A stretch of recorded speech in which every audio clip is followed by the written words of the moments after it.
¿Qué tal, chicos? Espero que se encuentren bien. Les envío un saludo. El día de hoy trataremos el tema de Europa durante el siglo XVII. El siglo XVII abarca de 1600 a 1700. Sin embargo, como observan en la lámina, para efectos de ver mejor el tema, trataremos solamente la primera mitad, es decir, de 1600 a 1648.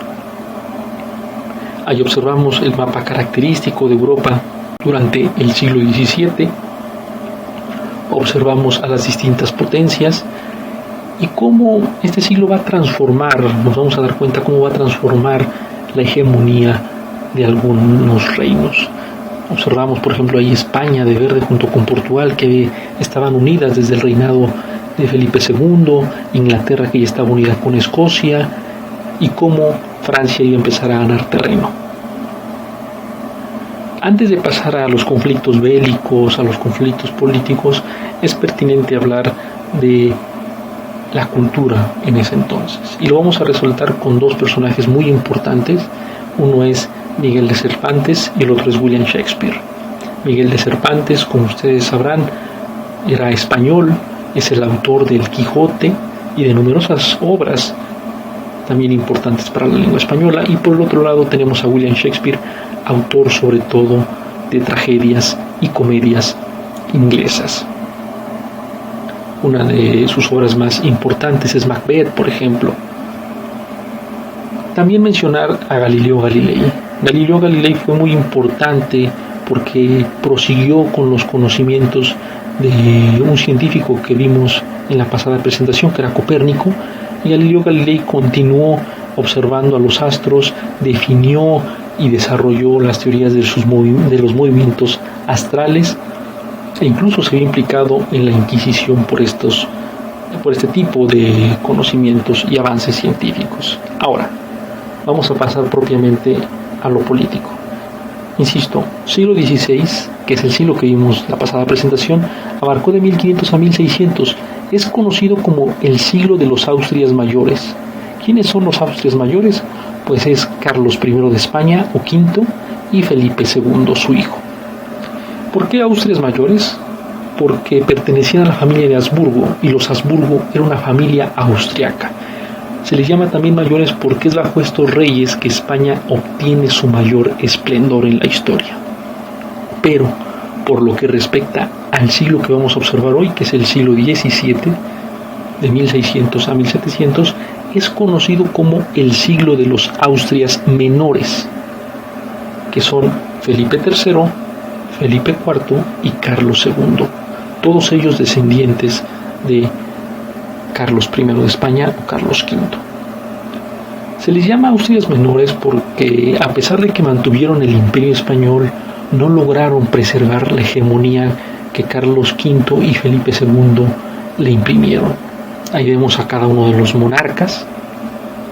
Felipe III lo habíamos visto, ahora Felipe IV, y por último observaremos a Carlos II, que era llamado también el hechizado. Es un personaje muy misterioso, no dejó descendencia, y con él se acaba el reinado de los Habsburgo en España y pasan a gobernar los Borbones. Mencionar también la importancia de la unión de Inglaterra, Escocia e Irlanda bajo el reinado de Jacobo I a partir de 1603, es decir, comenzando el siglo XVII. Él fue el sucesor de Isabel I. Isabel se había encargado de desarrollar a Inglaterra como potencia, y Jacobo impulsó también dicho desarrollo. Y obviamente aún más al unir las islas británicas, a excepción de Irlanda. Ahí observamos el panorama de Inglaterra junto con Escocia, Gales e Irlanda del Norte, que es las que se unieron bajo este rey. Un hecho muy importante de este siglo fue la rivalidad entre la Unión Protestante y la Liga Católica. Eran dos alianzas que corresponden a las guerras de religión que vimos en la pasada presentación. Como ustedes saben, todo esto tiene un origen en la Reforma luterana y en la Contrarreforma llevada a cabo por los estados católicos. De verde observamos los principados protestantes y de amarillo los estados católicos. Esto va a definir el devenir de Europa en muchos años más. Pero también en este siglo nace una potencia, y es la compañía neerlandesa, es decir, los Países Bajos. Crearon una compañía que se llamó de las Indias Orientales y Occidentales. Los habitantes de Países Bajos, los príncipes de estas comunidades, se percataron que España e Inglaterra ya se habían repartido el mundo junto con Portugal. Entonces pensaron, ya no tenemos forma de conquistar territorios, pues nuestra forma de conquistar el mundo va a ser a partir del comercio, del tráfico de esclavos, como lo vemos ahí, del tráfico de recursos naturales, del tráfico de metales preciosos, y también desarrollaron y auspiciaron la piratería.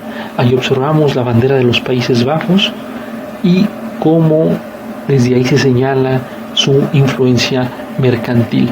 Para muchos historiadores es el nacimiento de la primera compañía transnacional.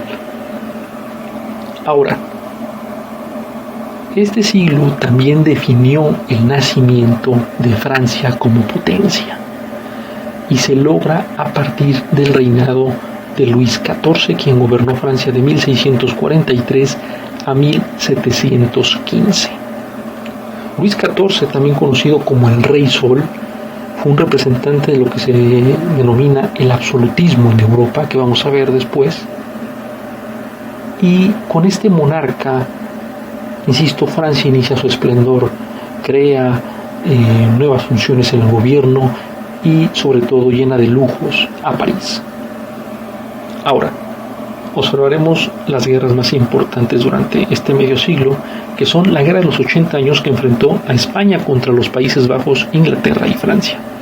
Esta guerra de los 80 años, ustedes recordarán que viene desde el siglo XVI, pues esta guerra durante el siglo XVI era favorable para España, pero ya en el siglo XVII no le fue tan bien, y España, al concluir esta guerra, pierde territorios en Europa, pierde a los Países Bajos. Ya no estaban bajo su dominio, se independizan Bélgica, Holanda, Flandes del Imperio Español y nacen como nuevas naciones. También observamos la Guerra de los 30 años de 1618 a 1648, que enfrentó a los estados católicos y a la Liga Católica y España contra estados que apoyaban a los protestantes, que es Francia, Países Bajos e Inglaterra. Esta guerra también es otro tropiezo para España.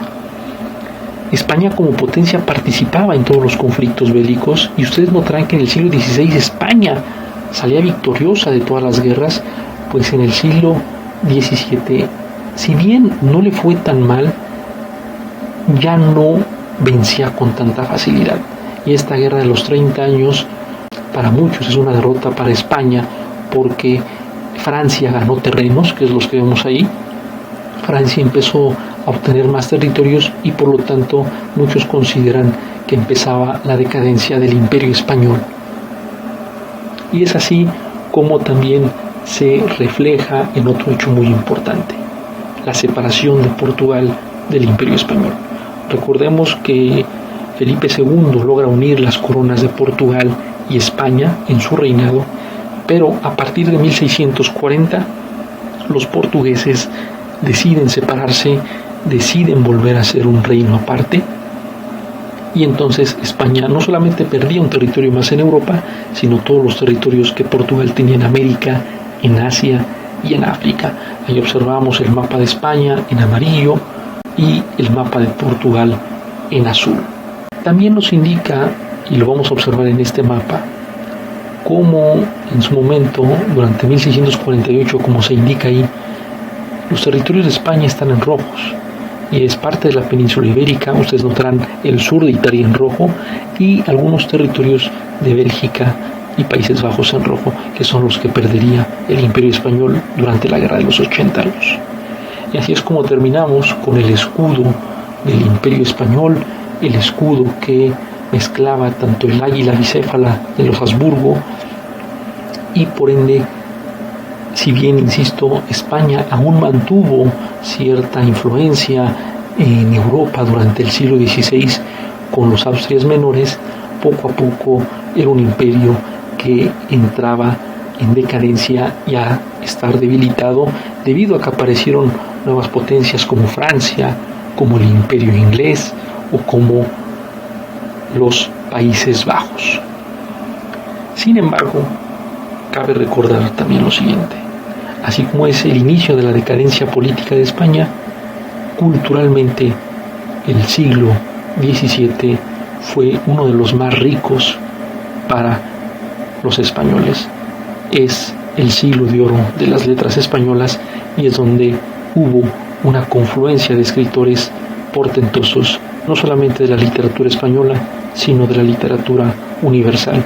Y cabe resaltar también la contribución de muchos de sus pintores al arte. Es así como acabamos esta presentación y nos vemos la siguiente clase.